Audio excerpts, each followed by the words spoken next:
नमस्कार, मैं हूं आचार्य कुलदीप पांडे। आज हम लोग 10 महाविद्याओं में जो सबसे श्रेष्ठ महाविद्या, सारी विद्याएं श्रेष्ठ हैं, लेकिन जो सबसे पावरफुल हैं उनका नाम है बगलामुखी।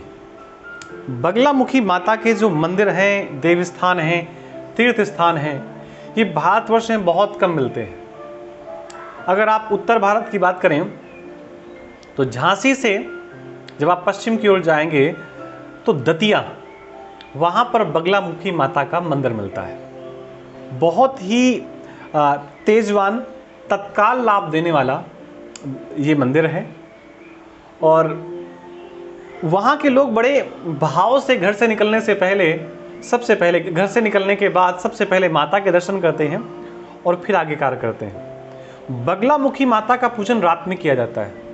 लगभग पूजन करने वाला भी, पूजन करवाने वाला भी और आचारगण भी सब लोग पीले वस्त्रों का धारण करते हैं। अगर बगलामुखी का पूजन अष्टमी तिथि से प्रारंभ किया जाए तो निश्चित लाभकारी है। ऐसी बगला माता का जो जन्म हुआ है वो वैशाख मास की अष्टमी तिथि को हुआ है और ये वैशाख मास के शुक्ल पक्ष की जो अष्टमी तिथि है वो इस बार 9 मई दिन सोमवार को पड़ रही है। 9 मई 2012 दिन सोमवार को पड़ रही है, तो हमें इस दिन बगला माता का पूजन अवश्य करना चाहिए। सबसे पावरफुल पूजन है। शिव के बाद अगर तत्काल कोई लाभ देने वाला है तो ये पूजन है। इस दिन सोमवार का दिन भी है, भगवान शिव का भी परम पावन पुनीत दिन भी है और ये निश्चित मानिए कि सभी देवी देवताओं को पूजन करने से फल मिलता है। थोड़ा विलंब में मिल सकता है, आगे पीछे मिल सकता है, लेकिन तत्काल फल प्राप्ति का अगर कोई साधन है तो बगलामुखी है। अगर कोई विपत्तियों से घिरा हुआ है, शत्रुओं से घिरा हुआ है, किसी बंधन में है, कहीं ऐसी जगह है जहां से वो सकुशल आना तो चाहता है लेकिन आ नहीं पा रहा, सच्चे हृदय से अगर वो बगला माता का ध्यान करता है, पूजन करता है, मनन करता है, प्रार्थना करता है, तो बगला माता एक ही काम करती हैं कि दुष्टों का सर्वनाश करती हैं।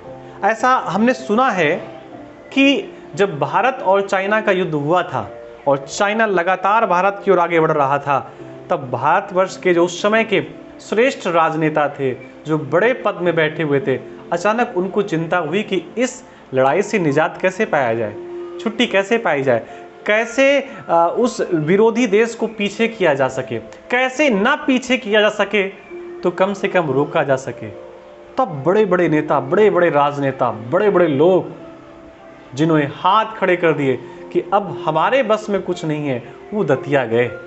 और सबसे बड़ी बात सुनने को मिलती है कि जब वो बड़े लोग गए, नाम लेना ठीक नहीं है, तो वहां के महाराज जी ने मिलना ही उचित नहीं समझा। बोले क्या मिलना ऐसे लोगों से जिनका झूठ ही खाना, झूठ ही बैठना, झूठ ही पहनना, सब कुछ झूठ ही है।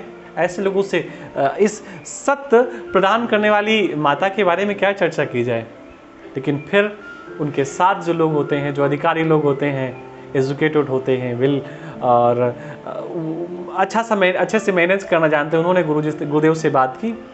बात करने के बाद फिर उन्होंने उन राजनेताओं से बात की, बगला माता का ध्यान किया, उसी दिन पूजन प्रारंभ कर दिया। और पूजन प्रारंभ करने का परिणाम तत्काल कि जो विरोधी देश लगातार आगे बढ़ रहे थे, वो उस पूजन के बाद आगे नहीं बढ़ पाए। तो बगला माता इस प्रकार तत्काल फल देने वाली है। वैसे तो कानपुर में भी बिठूर में बगला माता की स्थापना हुई है 2-3 साल पहले, और कहीं पर भी बगला माता हो, जहाँ पर भी हो, और उनको अगर हम ध्यान करते हैं, चिंतन करते हैं, वंदन करते हैं, और सबसे अच्छी बात यह है कि उनका प्राकड़ोत्सव है अष्टमी तिथि को, वैशाख शुक्ल पक्ष की अष्टमी को, जो इस बार 9 मई दिन सोमवार को पड़ रही है। इस दिन अगर बगला माता का पूजन किया जाता है तो निश्चित ये पूजन विशेष लाभकारी होगा, इसमें किसी प्रकार का कोई शक नहीं है। जय माई, जय बगला माई।